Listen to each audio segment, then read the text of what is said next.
Hello everyone, আশা করছি সকলে খুব ভালো আছো।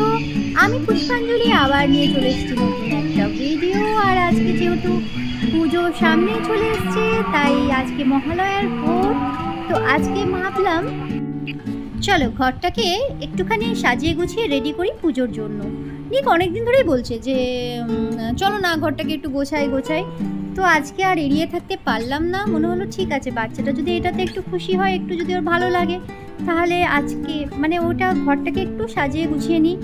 তো এখানে আমি খুব সামান্যই চেঞ্জ করব, মানে জাস্ট একটু খুব অল্প জিনিসপত্র দিয়েই ঘরটাকে সাজাবো। আমি সবসময় চেষ্টা করি যে খুব অল্পের মধ্যে কিভাবে একটা আলাদা চেঞ্জ আনা যায় বা দেখতে সুন্দর লাগে, বা খুব খরচা করে যে সমস্ত কিছু কিনে নেব তা না। তাই একটু একটু করে প্রতি বছর একটু করে জিনিসপত্র কিনেছি, আর এবারে দেখছি অনেকগুলোই জিনিসপত্র হয়ে গেছে। তো সেগুলো দিয়েই আজকে আমি আমার লিভিং রুমটাকে সাজাবো। তো এটা যেহেতু আমাদের গভর্নমেন্ট কোয়ার্টার, তো এখানে খুব একটা বেশি চেঞ্জেস আমরা আনতে পারি না। ফ্লোরটা তো নর্মাল ফ্লোর সেইভাবেই রয়েছে। তো যাই হোক, সেখানেও আমি কিন্তু চেষ্টা করি যে একটুখানি ঘরটাকে সাজিয়ে গুছিয়ে একটু নিজের মনের মতন করে নিতে। তো এখানে আমি এখানে একটা চাদর পেতে নিচ্ছি, আর এইটাতে আমাকে নিক হেল্প করছে। ও হেল্প করতে খুবই উৎসাহ নিয়ে হেল্প করতে এসছে, তাই ওকে আর আমি বারণ করলাম না। ও যদিও ঠিকঠাক করতে পারেনি, কিন্তু এইভাবেই তো শেখে, এইভাবেই তো আনন্দগুলো সাহায্য করতে, এইভাবেই তো ছোটোর থেকেই তো শুরু হয় না, সবাইকে সম্মান দেওয়া, সমস্ত কাজে হেল্প করা। তো আমি নিককে কিন্তু অ্যালাউ করি, মানে ও যদি কিছু করতে চায় আমি ওকে তুম করে না এটা করিস না বা এটা করতে হবে না এইভাবে কিন্তু বলি না। আমি বলি ঠিক আছে তোর ইচ্ছে আছে তুই কর, জানিও পারবে না, হয়তো ভালো পারবে না, হয়তো পুরোটাই পারবে না, কিন্তু ওর যে ইচ্ছেটা সেটাকে কিন্তু আমি কখনোই দাবিয়ে দিই না।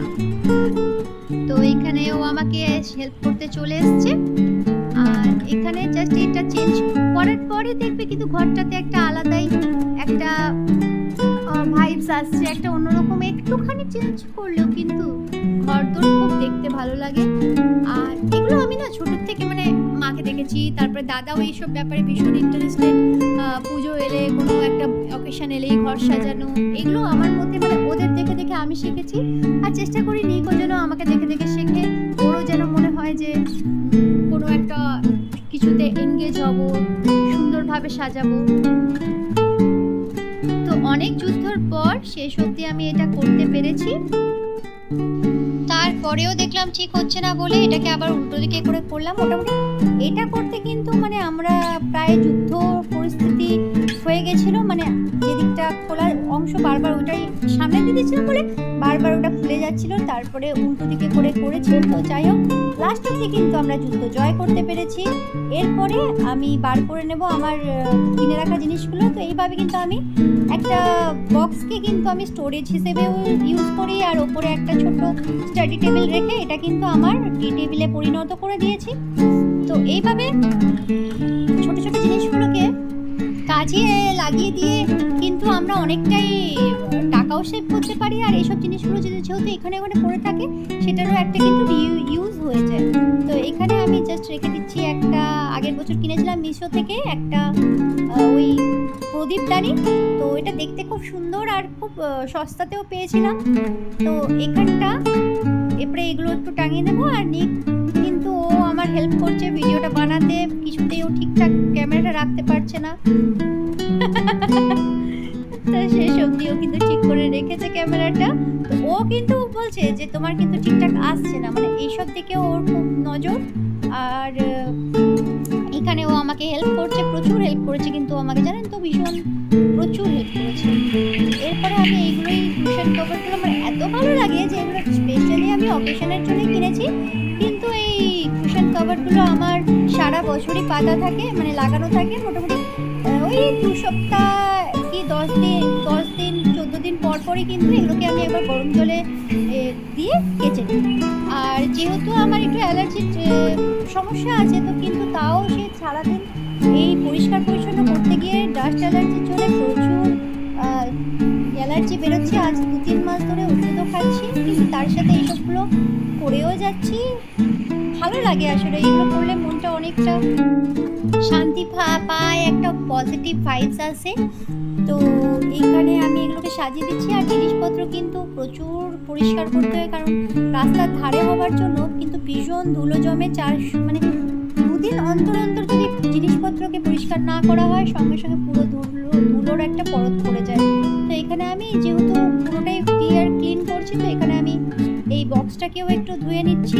তো মোটামুটি 3-4 দিনের মধ্যেই সমস্ত কিছুকে কিন্তু ধুয়ে মুছে রাখতে হয়, নাহলে কিন্তু পুরো নোংরা জমে যায়।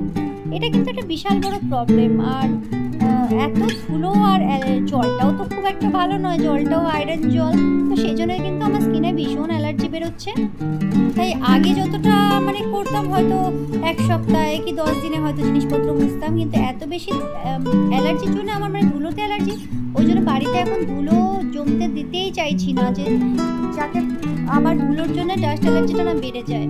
তো যাই হোক, এগুলোকে ভালো করে মুছে দেবো। আর যখনই দেখবেন যদি করতে ইচ্ছে যায়, মানে যদি পরিষ্কার পরিচ্ছন্নতা না প্রতিদিন অল্প অল্প করে নেওয়া যায়, তাহলে কিন্তু একদিনে প্রচুর চাপ পড়ে না। আর যদি মনে হয় যে হ্যাঁ ঠিক আছে 10 দিন পর কি 14 দিন পর করবো, তখন কিন্তু এত বেশি ধুলো জমে যায় যে তখন কিন্তু আর সেগুলোকে মানে পরিষ্কার করতে কিন্তু প্রচুর সময় লাগে, প্রচুর পরিশ্রম লাগে। তাই এখন আমি ঠিক করেছি যে যখনই সময় পাবো, একটু ফাঁকা পাবো, হয়তো এখানে দাঁড়িয়ে আছি, একবার করে কিন্তু কাপড় নিয়ে মুছে দেবো কিংবা ঝাড়ন দিয়ে ঝেড়ে দেবো। তাতে কিন্তু ঘরও পরিষ্কার থাকে, আর এই ধুলোর থেকে কিন্তু অনেকটাই রেহাই পাওয়া যায়। তো এখানে আমি এটা মুছে নিচ্ছি। এই র্যাকটা জানেন তো আমি না অ্যামাজন থেকে কিনেছিলাম আজ থেকে 3 বছর আগে।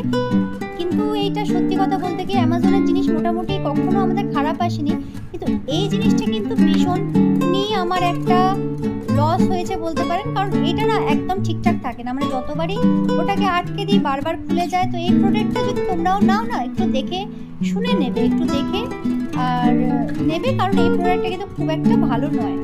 তো যাই হোক, তোমরা যদি এরকম কেনো তাহলে একটু দেখে শুনে নেবে, আর রিটার্ন করার থাকলে রিটার্ন করে দেবে। কারণ আমি কিছুদিন দেখে রিটার্ন করতে গিয়ে আমার রিটার্নের ডেটটা পেরিয়ে গেছিলো। তো এখানে দেখতে পাবে যে আমি কিন্তু এটার মধ্যে যে আমার ওই ওয়াশিং মেশিনটাতে কিন্তু আমার একটা পুরনো পর্দা ছিল, সেটা দিয়ে কিন্তু আমি কভার বানিয়ে দিয়েছি। মানে সেখানেও কিন্তু আমি জোগাড় লাগিয়েছি, সেখানেও কিন্তু কভার কিনে আমি টাকা ওয়েস্ট করবো না, মানে ওই আর কি জোগাড় করতে আমার কিন্তু খুব ভালো লাগে। আর এখানে আমি লাগিয়ে নিচ্ছি লাইটগুলো, টুনিক বাল্ব বা এগুলো তো স্ট্রিং লাইটগুলো লাগিয়ে নিচ্ছি।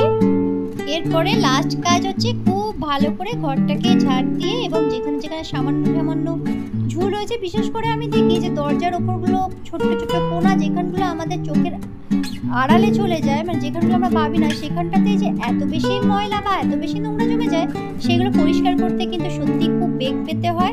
এবং আজকে যখন আমি করছি, তখন জাস্ট লাইটটা লাগাবার সময় উপরে দেখছি যে কিছুটা জায়গায় ঝুল বসে গেছে। এখানে নিক নাচছে, ওর কিন্তু ভীষণ আনন্দ হয়েছে, আর ও এগুলো করতেও ভালো বাসে, আর দেখতেও ওর খুব ভালো লাগে।